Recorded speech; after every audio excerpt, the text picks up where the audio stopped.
மகிமையின் வாசல் சபை வழங்கும் மகிமையின் நேரம். தேவ வசனத்தின் ஆவிக்குரிய கருத்தாளமிக்க தேவனுடைய வார்த்தையை கேட்டு கர்த்தருக்குள் வளருங்கள், ஆசீர்வதிக்கப்படுங்கள்.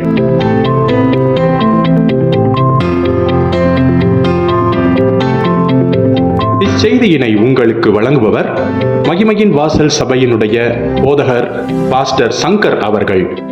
கர்த்தர்தாமே உங்களை ஆசீர்வதிப்பாராக. இன்றைய நாளின் செய்தியின் தலைப்பு தேவனுடைய வார்த்தை. தேவனுடைய வார்த்தை. சொல்லுவோம், தேவனுடைய வார்த்தை. ஆமென். இயேசு கிறிஸ்து இந்த பூமியில் இருக்கும் பொழுது யோவான் 3ஆம் அதிகாரம் 34ஆம் வசனத்தை நாம் எல்லாம் சேர்ந்து வாசிக்கலாம். 3:34.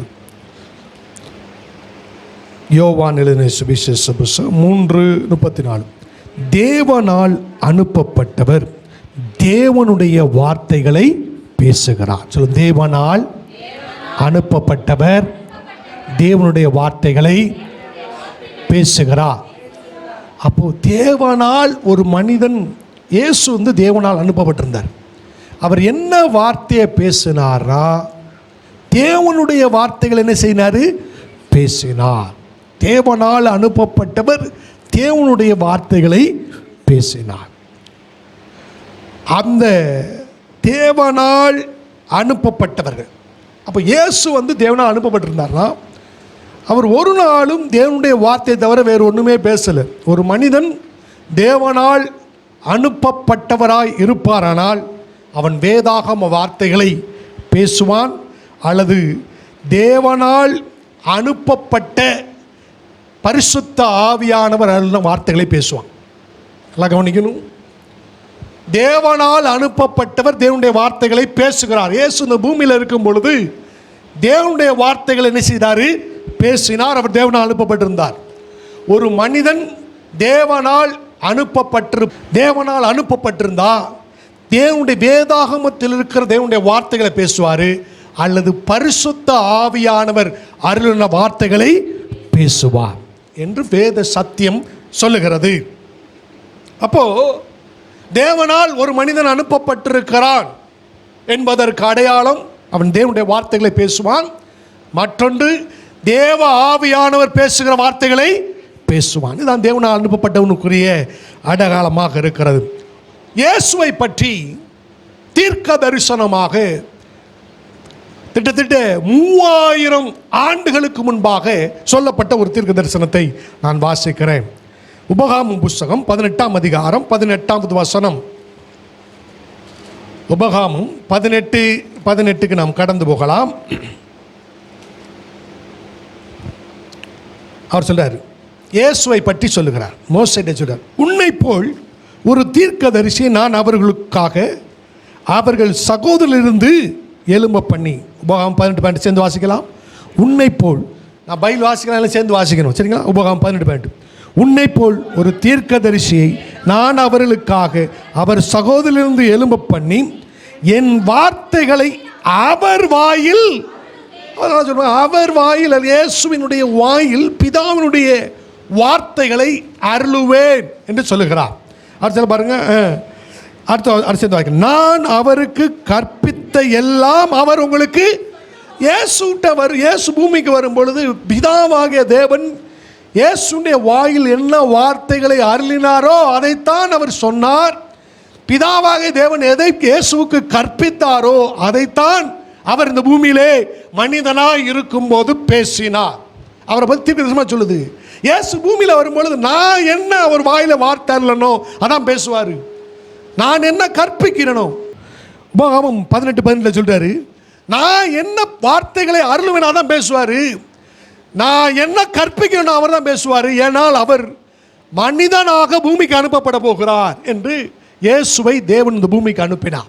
அப்போ இயேசு இந்த பூமியில் மனுஷனாக இருக்கும் பொழுது பிதாவாகிய தேவன் இயேசுவின் வாயில் அருளின வார்த்தைகளையும் இயேசுவுக்கு பிதாவானவர் என்ன கற்பித்தாரோ அவைகளை தான் பேசினார்.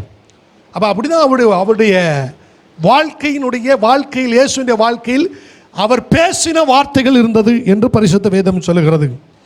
அப்போ இயேசுவை நீங்கள் கண்டுகொள்ளணும்னு சொன்னால் அவர் பேசின அத்தனையும் பிதா அருளின வார்த்தைகள். இயேசு பேசின வார்த்தைகள் அத்தனையும் பிதாவாகிய தேவன் இயேசுவுக்கு கற்பித்த தேவனுடைய வார்த்தைகளாக இருந்தது. அதனால தான் அவருடைய ஊழியம் அவ்வளவு வெற்றி உள்ளதாக இருந்தது. அப்போ இயேசு சொல்கிறாரு, நான் என்ன பேசுவேன் அப்படின்னு அவரை பற்றி அவர் ஒரு சாட்சி கொடுக்கிறார். அப்போது யோவான் 12ஆம் அதிகாரம் 49ஆம் வசனத்துக்கு வருவோம். யோவான் 12:49. யோவான் எழுதின சுவிசேஷ புஸ்தகம் 12ஆம் அதிகாரம் 42ஆம் வசனத்துக்கு வருவோம். 49ஆவது வசனத்தை வாசிப்போம், எல்லாம் சேர்ப்போம். நான் சுயமாய் பேசவில்லை. நல்லா கவனிச்சிங்களா? அவர் சொல்கிறார், நான் சுயமாக பேசலப்பான்றார். ஒரு வார்த்தை கூட இயேசுவின் வாயிலிருந்து சுயமாய் வரவில்லை. என்ன அற்புதம் பாருங்க. இயேசு நிற்கும் ஒரு வார்த்தை கூட சுயமாக வரலையா? வரல. அவர் சொல்றார், நான் பேச வேண்டியது இன்னதென்றும் உபதேசிக்க வேண்டியது இன்னதென்றும் என்னை அனுப்பின பிதாவே எனக்கு 18 இந்த யோவான் 12:49 நிறைவேறுகிறது. உபகம் 18:18 இருக்கிற வசனம் யோவான் 12:49 என்ன செய்து நிறைவேறுகிறது. ஏசு சொல்றார், நான் சுயமா பேச மாட்டேன். நான் என்ன பேசணும் என் பிதாவாகிய தேவன் எனக்கு சொல்றாரோ, என் வாயில் அருள்கிறாரோ அதைத்தான் நான் பேசுவேன். நான் என்ன போதிக்கணும்னு பிதாவாகிய தேவன் எனக்கு கற்பிக்கிறாரோ அதைத்தான் நான் போதிப்பேன்னு இயேசு சொல்லுகிறார். ஹல்லேலூயா. அப்ப தேவனால் அனுப்பப்பட்டவன் ஒரு மனிதன் இருப்பானால் அவன் சுயமாய் பேச மாட்டான். ஹல்லேலூயா. ஆமென். சொல்லுங்க, தேவனால் அனுப்பப்பட்ட ஒரு மனிதன் சுயமாய் பேச மாட்டான். ஆமென். அப்படிதான் வேதம் சொல்லுது. அப்ப இயேசுடைய வார்த்தை இப்படி தான் இருந்தது. அவர் சுயமாக பேசலை. பிதாவை காலையில் அவர் அதிகாலையில் எழுந்து ஜெபம் பண்ண மலைக்கு ஏறும் பொழுது பிதாவாகிய தேவன் அவர் வாயிலே என்ன செய்வார்னா அவருடைய வார்த்தையை அருளுவார். நீங்கள் என்ன போதிக்கணுன்றத அதிகாலையில் தேவ சமூகத்தில் காத்திருக்கும் போது இயேசுக்கு சொல்லுவார். அதைத்தான் இயேசு பேசினார், இயேசு போதித்தார். இயேசுவினுடைய வாழ்வு வார்த்தையால் நிறைந்த ஒரு வாழ்க்கையாக இருந்தது. ஆமென். மனுஷனாக இருக்கும்போது அவனுடைய வார்த்தைகள் பல விதங்களிலே இருப்பதற்கு சாத்தியக்கூறுகள் இருந்தாலும் இயேசு தன்னை அப்படிப்பட்ட ஒரு ஊழியக்காரனாக இந்த பூமியில் வைத்துக் கொள்ளவில்லை. வேதம் அப்படி அவரை பற்றி சொல்லுகிறது. அப்போது அவர் பேசின வார்த்தைகள் இருக்கு இல்லையா, அவருடைய வார்த்தைகள் எப்படிப்பட்டது என்பது ரொம்ப முக்கியம். அவர் சுயமாக பேசலை, ஆனால் எப்படிப்பட்ட வார்த்தைகளை பேசினார். நீங்கள் கையில் வைத்திருக்க அந்த பரிசுத்த வேதம் இருக்கிறது, அந்த வேதம் தேவன் பேசின வார்த்தைகள், தேவனுடைய வார்த்தைகள். இந்த வேத வார்த்தைகளைத்தான் இயேசு பேசினார். இயேசு பேசினவர்களால் தேவனுடைய வேதத்தின் வார்த்தைகள். இந்த வார்த்தைகள் எப்படிப்பட்டது? சங்கீதம் 12ஆம் அதிகாரம் 6ஆம் வசனம். சங்கீதம் 12:6. தேவன் இப்படி பேசினார் இல்லையா, அவருடைய வார்த்தை எப்படிப்பட்டது நீங்கள் வேதம் சொல்லுது பாருங்க. சங்கீதம் 12:6 எல்லாம் சேர்ந்து வாசிக்கலாம். 12ஆம் அதிகாரம் 6ஆம் வசனம். கர்த்தருடைய சொற்கள் மண் குகையில் 7 தரம் உருக்கி புடமிடப்பட்ட ஒப்பான சுத்த சொற்களாக இருக்கிறது. நான் அப்படி சொல்கிறேன் பாருங்க, மறுபடியும் சேர்ந்து வாசிக்கலாம். கர்த்தருடைய சொற்கள் மண் குகையில் 7 தரம் உருக்கி புடமிடப்பட்ட வெள்ளிக்கு ஒப்பான சுத்த சொற்களாக இருக்கிறது. மறுபடியும் வாசிக்கலாம். கர்த்தருடைய சொற்கள் மண் குகையில் 7 தரம் உருக்கி புடமிடப்பட்ட வெள்ளிக்கு ஒப்பான சுத்த சொற்களாக இருக்கு. நான் இது இப்படி 12:6 சங்கீதம் 12:6 நான் இப்படி உங்களுக்கு தெளிவாக உண்டாகிறதற்காக நான் இப்படி சொல்லுகிறேன். கர்த்தருடைய வார்த்தை சுத்த வார்த்தைகளாக இருக்கிறது. அவருடைய வார்த்தை எப்படி இருக்கா? அந்த வார்த்தையை நான் எதற்கு ஒப்பிடுவேன்? குகையில் தோண்டி எடுக்கப்பட்டு மண்ணிலிருந்து மண்ணை 7 தரம் புடமிட்டு பின்பு பிரிக்கப்படுகிற வெள்ளிக்கு ஒப்பாக இருக்கிறது. ஒரு குகை இருக்குன்னு வச்சு என்ன செய்கிறாங்க? வெள்ளி எப்படி எடுக்கிறாங்க அப்படின்னா, சரி அவங்க என்ன செய்கிறாங்க? பூமியை தோன்றாங்க, பூமியில் குகையாக தோன்றாங்க. அங்கே இருக்கிற கற்களை அள்ளுகிறார்கள். அந்த கற்களில் 40 விதமான கனிமங்கள் இருக்கிறது. நிறைய கனிமங்கள் அந்த கற்கள் இருக்கு. அப்போ அந்த கல்லை என்ன செய்கிறாங்க, ஒவ்வொரு படியாக சுத்திகரிக்கிறார்கள். முதல் படி, 2வது படி, 3வது படி, 7வது ப்ராசஸில் அது என்ன செய்கிறது என்று சொன்னால், அந்த மண்ணிலிருந்து சுத்தமான வெள்ளி எடுக்கப்படுகிறது. அந்த சுத்த வெள்ளியில் நல்லா கவனிங்க, எந்த கனிமங்களும் கலந்தில்லை. ஆனால் ஒரு காரியத்தை நான் வாசிக்கிறேன் பாருங்கள். நீங்கள் சங்கீதம் 12:6 தானே வாசம், நீங்கள் வாசிங்க, நான் வாசிக்கிறேன், சரிங்களா? கர்த்தருடைய சொற்கள் அப்படின்னு வாசிக்கிறேன். கர்த்தருடைய வார்த்தை மண் குகையில் 7 தரம் உருக்கி புடமிடப்பட்ட வெள்ளிக்கொப்பான சுத்த வார்த்தைகளாக இருக்கிறது. அப்போ அந்த வார்த்தை என்ன வார்த்தை? தேவன் பேசின வார்த்தைகள், தேவன் போதித்த வார்த்தைகள் எல்லாம் சுத்தமான வார்த்தைகள். அல்லேலூயா. அப்போ கர்த்தருடைய வார்த்தையை போய் புடமிட்டாங்களா கேட்டா கிடையாது, புடமிடலை. நான் சொல்லுவேன், இங்கே அவர் வெள்ளின்னு சொல்லிட்டாரு, ஏன் தங்கன்னு சொல்லியிருக்கலாம்ல, இப்படி சொல்லியிருக்கலாம்ல. கர்த்தருடைய வார்த்தைகள் மண் குகையில் 7 தரம் உரைக்கி புடமிடப்பட்ட சுத்த பொண்ணுக்கான, சுத்த பொன்னை போன்ற சுத்த வார்த்தைகள்னு சொல்லிக்கலாம். பொண்ணை சொல்லலாங்க, பொண்ணை சொல்லலை. பியூர் கோல்டு பார்த்தீங்கன்னா, அந்த பியூர் கோல்டு உறுதி இல்லாமல் இருக்கும். அதில் என்ன செய்ய முடியாது, நீங்கள் அது நெகிழும் தன்மையுடையதாக, அதுக்கு ஸ்டேபிள் இருக்காது, உறுதியான அது இருக்காது. ஆனால் நீங்கள் தங்கத்தோடு வெள்ளியை கம்பேர் பண்ணிங்கன்னா, வெள்ளி என்ன செய்யும், உறுதியாக இருக்கும். நான் சொல்லுவேன், வெள்ளியை காட்டிலும் தேவனுடைய வார்த்தை சுத்தமானது. அல்லேலூயா. வெள்ளி பார் எடுத்து பார்த்தீங்கன்னா 99.9% பியூர் வெள்ளின்னுவான். நான் சொல்லுவேன், தேவனுடைய வார்த்தை 100% சுத்தமானது. அல்லேலூயா. அதை காட்டிலும் சுத்தமானது. இந்த வெள்ளியை உண்டாக்கினதே கர்த்தருடைய வார்த்தை. ஆமென். இதை ஏன் நான் சுத்த வார்த்தைன்னு அவர் சொல்றாரு? அவர் சொன்ன சுயமா பேசல, சுயமா இயேசு பேசி இருந்தால் அது சுத்த வார்த்தைகள் என்ன செய்யாது, இருக்காது. தேவன் பரிசுத்த ஆவியானவர் அருளின வார்த்தைகள் எல்லாமே சுயமாய் பேசியிருந்தால் இயேசுவின் வாயிலிருந்து புறப்பட்ட வார்த்தைகள் சுத்த வார்த்தைகளாக இருக்காது. என்றைக்கும் எப்பொழுதும் சுயமாய் வருகிற வார்த்தைகள் சுத்த வார்த்தைகளாய் இராது என்பதை நீங்கள் தெரிந்து கொள்ளுங்கள். சுயமாய் பேசுகிற வார்த்தைகள் உலகத்தில் இருக்கிறது, ஆனால் உங்கள் கையில் இருக்கிற தேவனுடைய வார்த்தை சுத்தமான வார்த்தைகள். ஆமென். அப்போ அவருடைய வார்த்தைகள் எப்படி இருந்து நான் சொல்கிறேன் பாருங்க.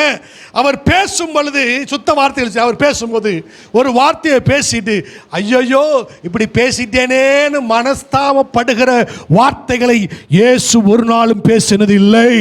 அல்லேலூயா. எத்தனை பேருக்கு புரியுது? நீங்கள் யாராவது பேசிடுவீங்க பாருங்க, பேசின பிறகு ஆவியான உணர்த்துவார். நீ மனஸ்தாபப்பட வேண்டும், நீ வருத்தப்பட வேண்டும், நீ பேசின வார்த்தைக்காக வருத்தப்பட வேண்டும் என்று நீ உங்களுக்கு உணர்த்தப்பட்டால், நீங்கள் பேசின வார்த்தைகள் சுத்த வார்த்தைகள் அல்ல, அது சுயமாய் பேசப்பட்ட வார்த்தைகள். இயேசு உங்களை பார்த்து ஒரு வார்த்தை சொல்லுவாரானால், சொன்ன வார்த்தைக்காக இயேசு மனஸ்தாபப்படுகிறவர் அல்ல, அவர் சுத்த வார்த்தைகளை பேசுகிறவர். அல்லேலூயா. இந்த வார்த்தைகள் சுத்த வார்த்தைகளாக இருக்கிறது. அடுத்த ஒன்று சொல்ல பாருங்க, அவர் மாய்மாலமான வார்த்தைகளை பேசுகிறவர் அல்ல. இயேசு பேசும்போது பாருங்க, வாயில இருந்து பேசுகிறவர் அல்ல, இருதயமும் வாயும் அவருக்கு ஒன்றாக இருக்கும். நல்லா கவனிங்க. நீங்க மற்றவர்களை பார்த்து நீங்கள் வணக்கம் சொல்லலாம், பிரைஸ் அல்லாடு சொல்லலாம், ஆனால் அந்த பிரைஸ் அல்லாடு உங்க இருதயத்திலிருந்து வராதா இருக்கலாம். காரணம், நீங்க சொல்றீங்க நான் இறுதி அளவில் நான் தோத்திரம் சொல்லுகிறதோ அல்லது மற்றவர்களை வாழ்த்து வாயில சொல்ல பாருங்க, என் இருதயத்திலிருந்து வரல. இந்த வார்த்தைகள் மாய்மாலமான வார்த்தைகள். ஆனால் இயேசு உங்களை பார்த்து மகனே என்று சொன்னால் அது மாய்மாலமானதல்ல, அது அவர் இருதயத்திலிருந்து வருகிற, இருதயத்திலிருந்து வாய் வழியாய் வருகிற சுத்த வார்த்தைகளே. ஆமென். அப்படிதான் இருக்கு. மாய்மாலமான வார்த்தைகளை அவர் பேசினதில்லை. ஆனால் இந்த உலகத்தில் மனிதர்கள் மாய்மாலமான வார்த்தைகளை நீங்கள் கேட்க முடியும், கேட்கலாம், அல்லது நீங்கள் பேசலாம். அவைகள் சுத்த வார்த்தைகள் அல்ல. மற்றபடி தந்திரம் உள்ள வார்த்தைகள், தந்திரமுள்ள வார்த்தைகள் இருக்குது. இயேசு ஒரு நாளும் உங்களை தந்திரமான வார்த்தைகளை பயன்படுத்துவது கிடையாது. இயேசுவிடத்தில் வரும்பொழுது அவர்கள் பரிசேரும் சதுசேரும் வந்து இயேசு முன்பாண்டு சொன்னாங்க. அவர் சொன்னா பாருங்க, நாங்கள் ராயனுக்கு வரி கொடுக்கறது கொடுக்கலாமா கொடுக்கூடாது சொன்னாங்க. ஆனால் அவங்களுடைய பேக் மைண்ட் என்னன்னா, இவர் எங்கேயாவது தவறிழைத்தால் அந்த வார்த்தையை கொண்டு இவர் என்ன செய்யணும், கைது பண்ணணும்னு சொன்ன இயேசு சொன்னார். ஏன் நீங்கள் தந்திரமான வார்த்தைகளை கொண்டு வருகிறீர்கள், ஏன் ட்ரிக்கியான கொஸ்டினை கொண்டுறீங்க அப்படின்னு சொல்லிட்டு அவன் ட்ரிக்கியா பேசுனா மனுஷன் என்ன செய்வான், அதற்கு எதிர்ப்புறமா ட்ரிக்கியா பேசுவான். நீங்கள் ரோட்டில் போகணும், ஒருத்தர் வஞ்சா அவன் உங்களை ஆசீர்வதிக்க செய்வான், உடனே என்ன செய்வான், நீ உங்களை என்ன செய்வான், வைவான். அவன் ரொம்ப தந்திரமா இருந்தா நீங்களும் தந்திரசாலி ஆகிவிடுவீர்கள். இயேசு உலகம் தந்திரத்தில் இருந்தாலும் ஒரு நாளும் இயேசுவினுடைய வாயிலிருந்து புறப்பட்டவர்கள் தந்திரமுள்ளவர்களாக இல்லை. நான் சொல்லுகிற தேவ வார்த்தைகள் தந்திரமுள்ளதில்லை, இவைகள் சுத்த வார்த்தைகள். ஆமென், ஹல்லேலூயா. அது மாதிரி மாத்திரமல்ல, இயேசு ஒரு நாளும் பொய்யான வாக்குறுதிகளையோ பொய்யோ பேசினதில்லை. அவர் சொன்னார், உங்களுக்காக ஒரு ஸ்தலத்தை ஆயத்தம் பண்ண போயிருக்கிறேன் என்று சொன்னார். சொன்னதே, அவர் பொய் சொல்லுகிறதில்லை, அவருடைய வார்த்தைகள் சுத்த வார்த்தைகள். ஆமென். ஆண்டவர் இயேசு சொல்றார் பாருங்க, நான் அவர் சுத்த வெள்ளையை பார்க்கலும் சுத்தமானது தேவனுடைய வார்த்தை. ஆமென். அவர் சொல்ல பாருங்க, எந்த கலப்படமும் கிடையாது, எந்த கலவையும் கிடையாது. இயேசுடைய வார்த்தைகள், இயேசுடைய வார்த்தைகளே அது சுத்த வார்த்தைகள் என்று வேதம் நமக்கு காண்பிக்கிறது. இந்த சுத்த வார்த்தையை கேட்கும் போது என்ன செய்யுங்க, நீங்க உலகத்துக்குள்ள பலவிதமான வார்த்தைகளை கேட்டு வருகிறீர்கள். ஆனால் அந்த சுத்த வார்த்தை கேட்கும் என்ன செய்யணும், யோவான் 15ஆம் அதிகாரம் 15ஆம் அதிகாரம் முதல் வசனத்துக்கு போகும் பாருங்க. யோவான் 15ஆம் அதிகாரம் 15ஆம் அதிகாரம் முதல் வசனம் சொல்ல பாருங்க. நான் மெய்யான திராட்சை செடி, என் பிதா வாசிங்க, திராட்சை தோட்டக்கார் வாசிங்க சொல்கிறார், வாசனை வாசிக்க அமைச்சிடும். நான் மெய்யான திராட்சை செடி, என் பிதா திராட்சை தோட்டக்காரர், என்னில் கனி கொடுக்க கொடி எதுவோ அதை அவர் எடுத்து போடுகிறார், கனி கொடுக்கிற கொதிவோ அதை அதிக கனிகளை கொடுக்கும்படி அதை சுத்தம் பண்ணுகிறார். ஆண்டு சொல்வார், நான் உங்களுக்கு சொன்ன உபதேசத்தினாலே நீங்கள் இப்பொழுதே சுத்தமாயிருக்கிறீர்கள். ஹல்லேலூயா. சுத்த வார்த்தைகளை பிதா எனக்கு பிதா என்ன கற்பிக்கிறார் நான் உபதேசம் பண்றேன்றாரு. அந்த உபதேசத்தை நீங்கள் கேட்கும் பொழுது, அந்த உபதேச வார்த்தைகளை கேட்கும் போது, அந்த சுத்த வார்த்தைகளை கேட்கும் பொழுது நீங்கள் சுத்தமாகுகிறீர்கள். ஹல்லேலூயா. எதை சுத்திகரிக்குங்க? ஆத்துமாவை இந்த வசனங்கள் கழுவுகிறது. இந்த வசனத்தை கேட்கும் பொழுதே தேவன் உங்களை சுத்திகரிக்கிறார். காரணம், சங்கீதம் 12:6 சொல்லுகிறது, இது சுத்த வார்த்தைகள். ஆமென் சொல்லுங்க. என் கையில் இருக்கிற வேதம் சுத்த வார்த்தைகள், இயேசு அருளின வார்த்தைகள் சுத்த வார்த்தைகள். ஆமென். இப்போ சுத்த வார்த்தைகளை தான் நீங்கள் கேட்கிறீர்கள் என்பதை எப்படி அறிந்து கொள்வது? இன்னைக்கு இருக்க பிரச்சனை அதுதான் பாருங்க. சுத்த வார்த்தைகளை தான் நீங்கள் கேட்கிறீர்களா என்பதை எப்படி அறிந்து கொள்வது? இங்கேதான் விசுவாசிகள் வஞ்சிக்கப்பட்டு போகிறார்கள். சுத்த வார்த்தைகளை எப்படி அறிந்து கொள்வது என்று வேதமே நமக்கு போதிக்கிறது. எப்படியாக நீங்கள் சுத்த வார்த்தைகளை அறிந்து கொள்ளலாம் என்று வேதம் சொல்லுகிறது. சில காரியங்களை நான் உங்களுக்கு உபகாமம் 18ஆம் அதிகாரம், உபகாமம் 18ஆம் அதிகாரம்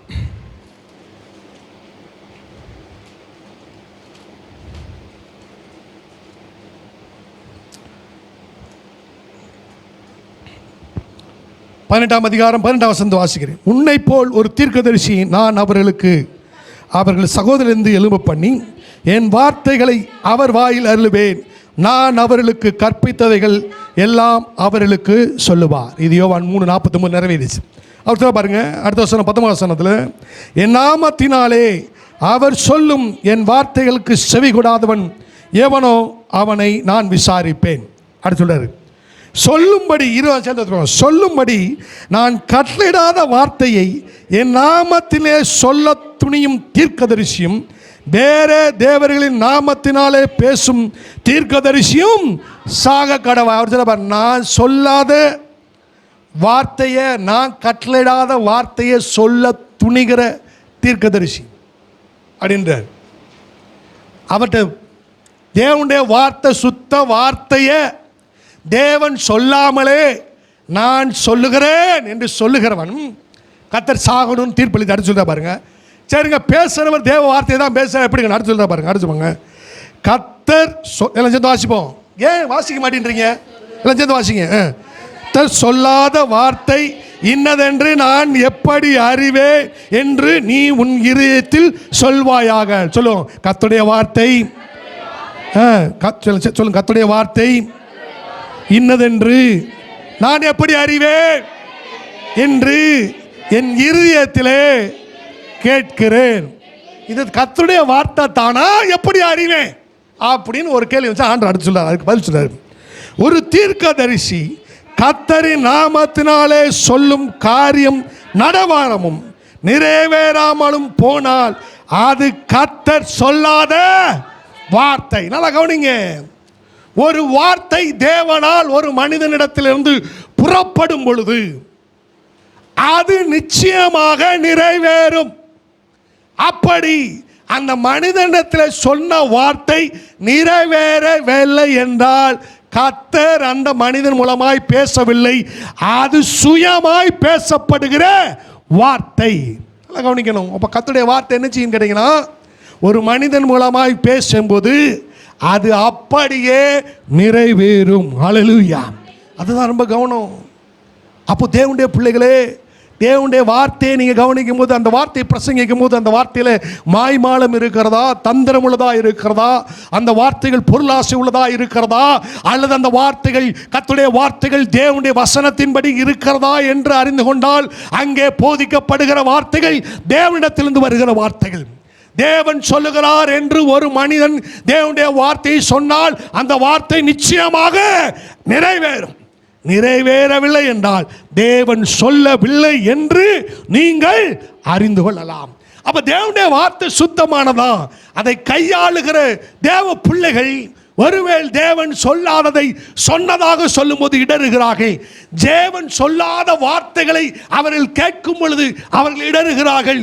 ஆனாலும் தேவனுடைய வார்த்தை சுத்த வார்த்தைகளே. ஆமென். அப்ப அந்த வார்த்தைகள் என்ன செய்கிறது, அப்படியே நிறைவேறும் என்று பரிசுத்த வேதம் என்ன செய்கிறது, சொல்லுகிறது. சொல்லும், தேவனுடைய வார்த்தை அப்படியே நிறைவேறும்.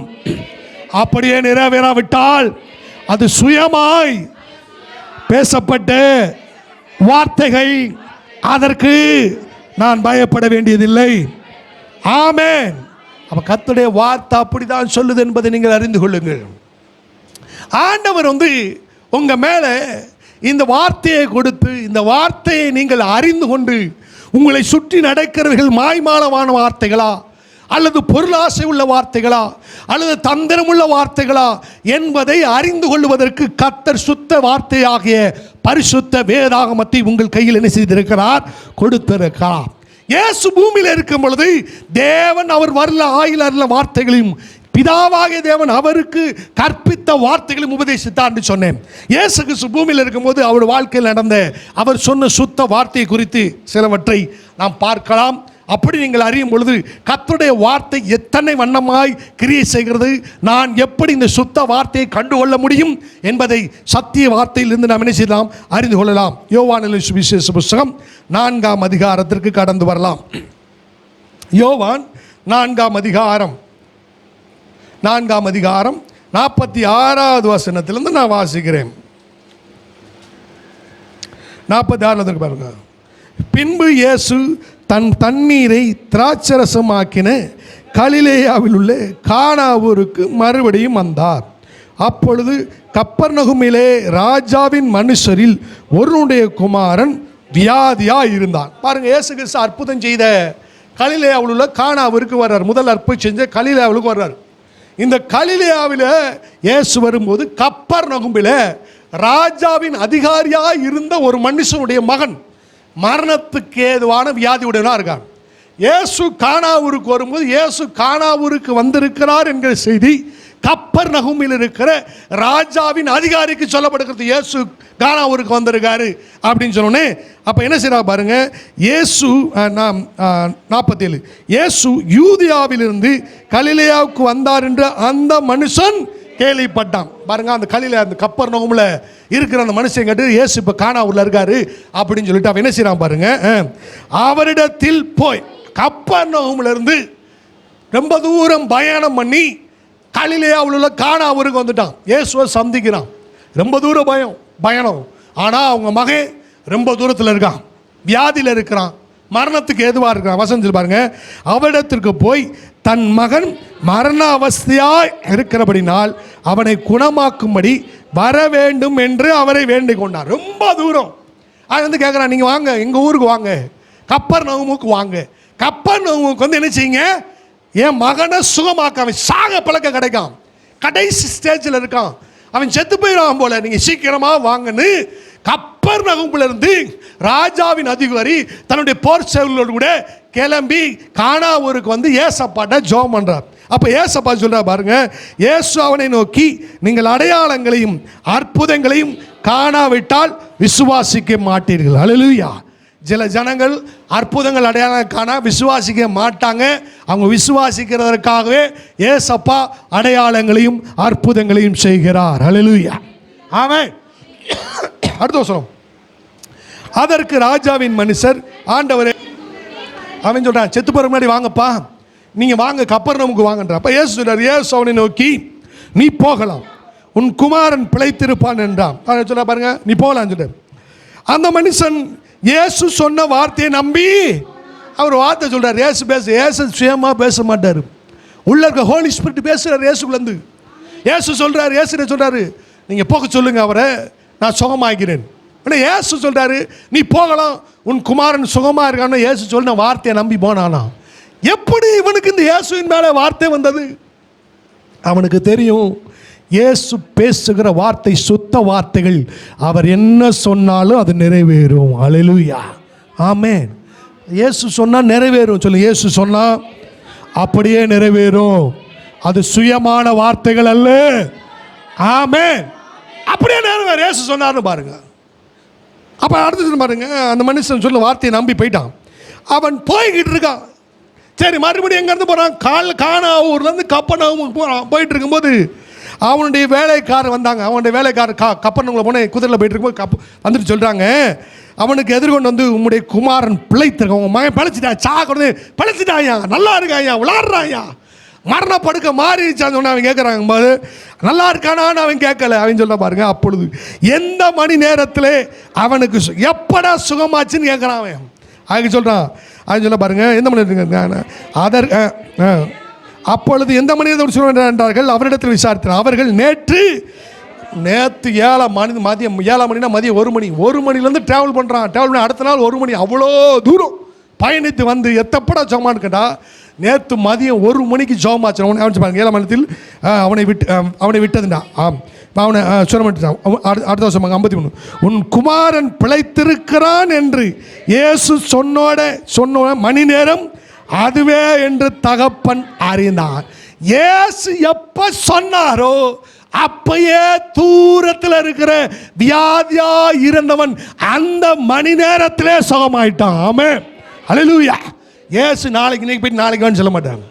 வெறும் வார்த்தைகள் எப்படின்னு கேட்டிங்களா, கடிங்க ஜெபம் பண்ணுறங்க நாளைக்கு சுகமாகும், அப்படி இருக்காது. ஜெபம் பண்ணுறோம் நாளைக்கு சுகமாகும் சொல்லாது. இயேசுவினுடைய வார்த்தை உங்களுக்குள் இருந்து, உங்கள் ஆவியிலிருந்து புறப்பட்டு உங்கள் வாயில் வழியாக வருமானால் அந்த வார்த்தை சொல்லப்படுகிற பொழுதே சுகம் உண்டாகும். அல்லேலூயா. அதான் இயேசுவினுடைய வார்த்தை. ஆமென். அப்படி வார்த்தை புறப்படலன்னு வச்சுக்கோங்க, நீங்கள் இன்னைக்கு போயிட்டு நாளைக்கு வாங்க ஜெபம் பண்ணிக்கிறோம், வெறும் வார்த்தைகளாக இருக்கும். இயேசுவினுடைய வார்த்தைகள் வெறும் வார்த்தைகளிலே சுத்தமுள்ள வல்லமை உள்ள வார்த்தைகள். ஆமென்.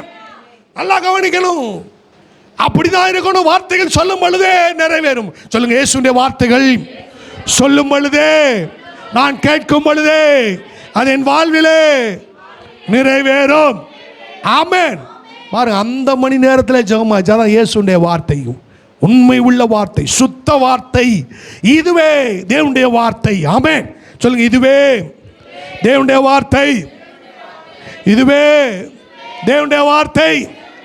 அப்படி அவன் சொல்ல பாருங்க, போங்க சுகமாயிருன்னு சொல்லலாம். போய் வந்து வேலைக்காரன் அங்கே போய் பார்த்தா சுகமே ஆகலைன்னா, சொன்னவர் வெறும் வார்த்தையை சொல்லியிருக்கிறாரு, சொன்னவர் பொய் சொல்லியிருக்கிறாரு. ஏன்னா வந்து பார்த்தா என்ன செய்யல, சுகம் உண்டாகவில்லை. சொன்னவர் இயேசு, ஆகையினால் சொன்ன பொழுதே அற்புதம் உண்டாயிற்று. அல்லேலூயா. நல்லா கவனிங்க, இந்த கடைசி நாட்களில் தேவனுடைய வார்த்தையை அறியாத ஜனங்களாக நீங்கள் தந்திரமுள்ள, பொருளாசை உள்ள, மாய்மாலமான காரியங்களுக்குள் சிக்கிவிடக் கூடாது என்பதற்காக இயேசு தம்முடைய சுத்த வார்த்தையை உங்களுக்கு அருளுகிறார். ஆமென், ஹல்லேலூயா. அப்பொழுதே நிறைவேறும். சொல்லுங்க, அப்பொழுதே நிறைவேறும். இதுதான் தேவனுடைய வார்த்தை. ஆமென். அப்படிதான் தேவனுடைய வார்த்தை அப்படியே நிறைவேறும். அதான் சுத்த வார்த்தைகளுக்கு அடையாளமாக இருக்கிறது. ஏன் அவருடைய வார்த்தை அப்படி நிறைவேறிச்சு? நல்லா கவனிக்கணும். ஏன் அப்படி அவருக்கு வார்த்தை உடனே நிறைவேறிச்சு அப்படின்னு பாருங்க. யோவான் 3:34 வருவோம். 3:34 வைப்பாங்க. தேவனால் அனுப்பப்பட்டவர் தேவனுடைய வார்த்தைகளை பேசி, அடுத்த வார்த்தை சொல்லுவாங்க, தேவன் அவருக்கு தமது ஆவியை அளவில்லாமல் கொடுத்திருந்தார். ஆமென். அவர் பேசின வார்த்தைகள் ஆவியானவரால் ஆம் என்றும் ஆமேன் என்றும் சொல்லப்பட்டது. ஹல்லேலூயா. நல்லா கவனிங்க. எப்படி அற்புதம் நடக்குன்னு நான் உங்களுக்கு சொல்றேன் பாருங்க. என்ன அற்புதமாக இருக்கட்டும், ஹீலிங்காக இருக்கட்டும், டெலிவரன்ஸாக இருக்கட்டும், ஃபைனான்சியல் மிராக்கலாக இருக்கட்டும், சால்வேஷனாக இருக்கட்டும், அல்லது பிரேக் த்ரூவாக இருக்கட்டும், எல்லாவற்றையும் நடப்பிக்கிறது தேவனால் பேசப்படுகிற வார்த்தைகள். ஹல்லேலூயா. தேவனுடைய தேவ ஆவியார் இயேசு வார்த்தையை பேசும்பொழுது, தேவனால் அருளப்பட்ட வார்த்தையை பேசும்போது, அவன் நல்லா கவனிங்க, பேசும்பொழுது வார்த்தையை பேசின உடனே, அந்த வார்த்தை வந்த உடனே அந்த வார்த்தையை பரிசுத்த ஆவியானவர் சுமந்து கொண்டு செல்லுகிறார். ஹல்லேலூயா. நல்லா கவனிங்க. வார்த்தையும் பரிசுத்த ஆவியானவரும் பிரிக்கப்பட முடியாது, பிரிக்கப்பட கூடாது. அந்த வார்த்தையை இயேசு சொல்றாரு, அவன் சுகமானான் என்று சொன்ன உடனே, சொல்லும் பொழுது தேவனுடைய வார்த்தையை அவருக்குள் இருந்த ஆவியானவர் தூக்கி கொண்டு போய் அங்கே வியாதியாய் கடந்த மனுஷன் மேல் இயேசு பேசின வார்த்தை ஆவியானவர் போடும் பொழுது அங்கே சுகம் உண்டாகிறது. ஹல்லேலூயா. அவருங்க ஆவியானவருடைய ஒத்தாசை இல்லாமல் பேசப்படுகிற, ஆவியானவருடைய இன்ஸ்பிரேஷன் இல்லாமல் ஆவியானவர் கொடுக்காத வார்த்தைகளை பேசும்போது அவைகள் எல்லாம் வெறும் வார்த்தைகளே, அவைகள் நிறைவேறப் போவது இல்லை.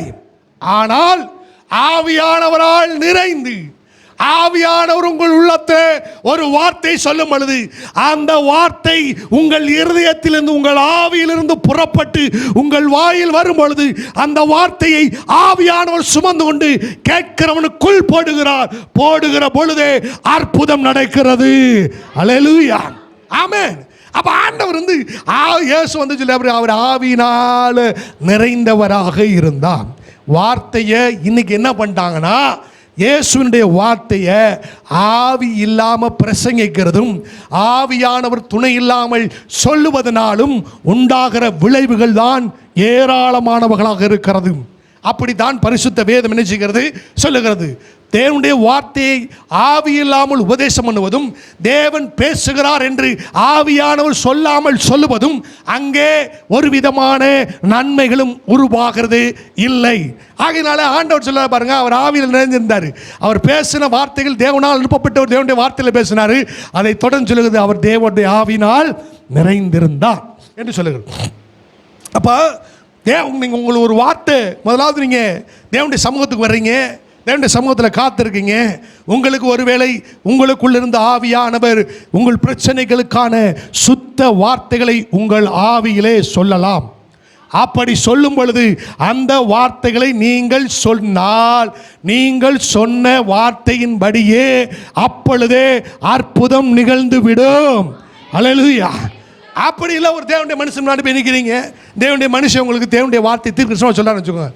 எக்ஸாக்ட்லி, அக்யூரேட்லி, சரியாக தேவ ஆவியானவர் சொல்லுகிற வார்த்தையை அவர் சொல்லும் பொழுதே கேட்கிற மனிதனுக்குள் இயேசு ஆண்டவருடைய நாமத்தில் உடனே அற்புதம் நடந்துவிடும். ஹல்லேலூயா. அப்படி இல்லைனா நீங்கள் சொல்லுகிற வார்த்தைகள் வெறும் வார்த்தைகளாகத்தான் இருக்கும். அவர்கள் தேவனுடைய நாமத்தில் ஆவியானவர் சொல்லாத வார்த்தைகளை சொல்லும் பொழுது அது வெறும் வார்த்தைகளாய்த்தான் இருக்கும். அவர்கள் வாழ்க்கையில் சுத்த வார்த்தையாக தேவனுடைய வார்த்தை அற்புதங்களை செய்வதில்லை. காரணம், ஆவியானவருடைய இடைபாடுதல் அங்கே இல்லை. ஆவியானுடைய வார்த்தையை கேட்கும்போது ஆவியானவர் தான் அந்த வார்த்தைகளை கொண்டு கிரியை செய்கிறார். ஆமென். அப்போ முதலாவது நீங்கள் எதை அறிந்திருக்க வேண்டும் என்று சொன்னால், இந்த சுத்த வார்த்தைகளை நீங்கள் அறிந்திருக்க வேண்டும். உங்கள் இருதயம் தேவனுடைய வார்த்தையினால் நிறைந்திருக்க வேண்டும். சொல்லுங்க, என்னுடைய இருதயம் தேவனுடைய வார்த்தைகளினால் நிறைந்திருக்க வேண்டும். அப்ப ஆவியானவர் வரும் பொழுது உங்கள் இருதயத்தில் இருக்கிற தேவனுடைய வார்த்தையை உங்கள் நினைவுக்கு கொண்டு வருவார், அல்லது உங்கள் இருதயத்தில் இருக்கிற தேவனுடைய வார்த்தையை உங்களுக்கு நினைவுபடுத்துவார், அல்லது உங்கள் இருதயத்தில் இருக்கிற தேவனுடைய வார்த்தையை சத்தத்தை உள்ளே உங்களுக்குள் கேட்பீர்கள். அப்படி கேட்கிற வார்த்தையை நீங்கள் இயேசு கிறிஸ்துவின் நாமத்தினால் வாயில் சொல்லும் பொழுது அந்த அற்புதம் அப்பொழுதே நிகழ்ந்துவிடும். ஹல்லேலூயா. அப்போ முதலாவது தேவனுடைய வார்த்தை என்ன செய்யணும்? சரியா அறிந்திருக்கணும். ஒருவேளை தந்திரமுள்ள வார்த்தைகளினாலோ, மாய்மாலமான வார்த்தைகளினாலோ, பொய்யின் வார்த்தைகளினாலோ, ஒன்றுமில்லாத வார்த்தைகளினாலோ, உலக வார்த்தைகளினாலோ நீங்கள் நிறைந்திருந்தால் ஆவியானவர் வரும் பொழுது உங்கள் இருதயத்தில் தேவனுடைய வார்த்தை இல்லாதபடினாலே தேவனுடைய வார்த்தையை எடுத்து ஆவியானவர் உங்களுக்கு என்ன செய்ய முடியாது? கொடுக்க முடியாது. ஆகையினாலே உங்கள் இருதயம் தேவனுடைய சுத்த வார்த்தைகளால் நிறைந்திருக்க வேண்டியது மிக மிக மிக மிக மிக அவசியம். சொல்லுடைய இருதயம் தேவனுடைய சுத்த வார்த்தைகளால் நிறைந்திருக்க வேண்டியது அவசியம். ஒருவேளை தந்திர வார்த்தைகளால் நிறைந்திருக்குமானால் நான் சொல்ல தேவாவியான் உங்கள் வாழ்விலே கிரியை செய்ய முடியாது.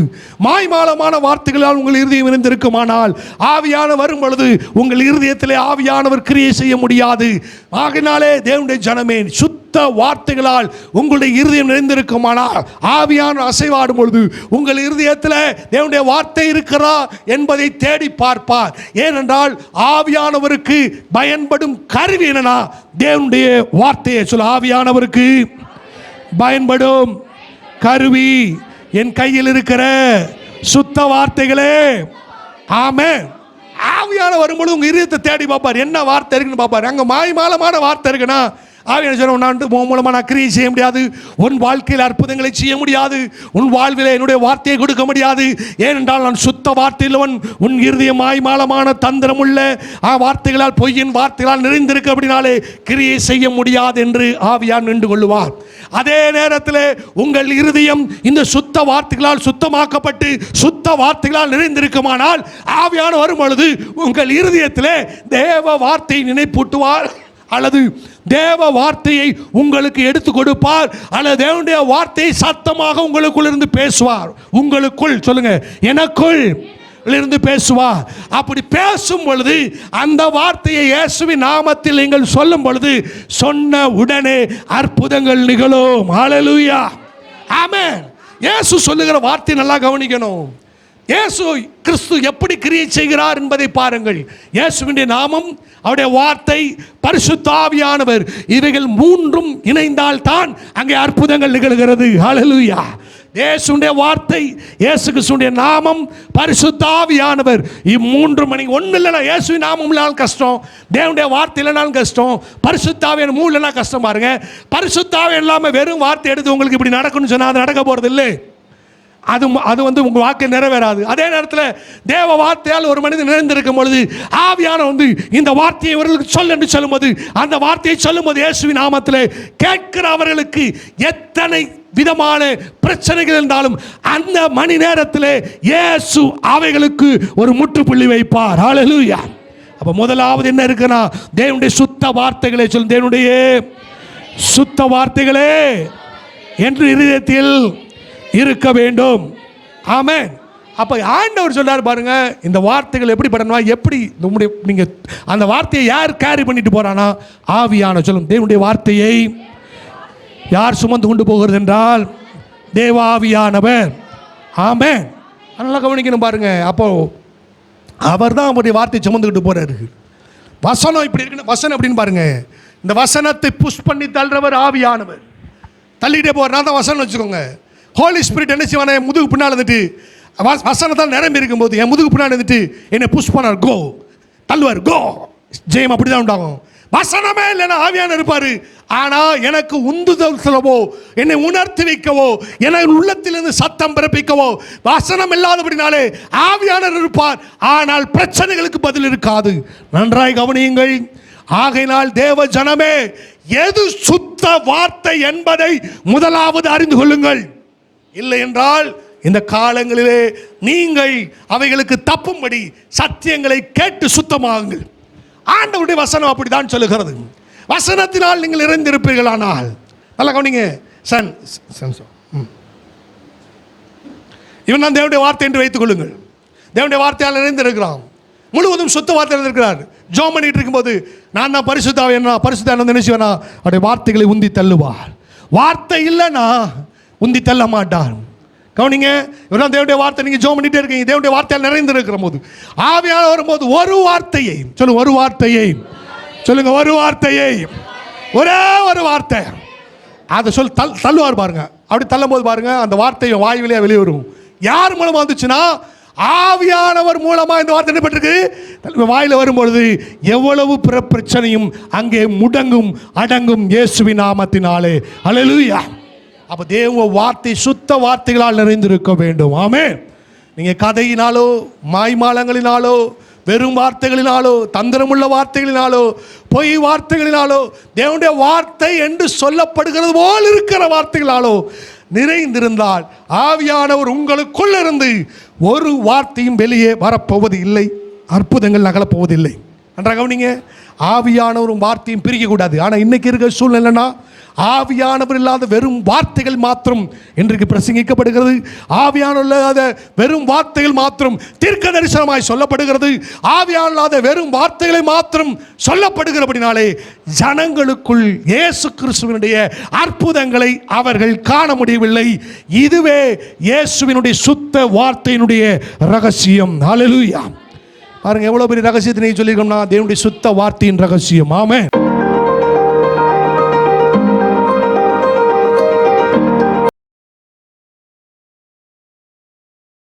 Don't forget to subscribe.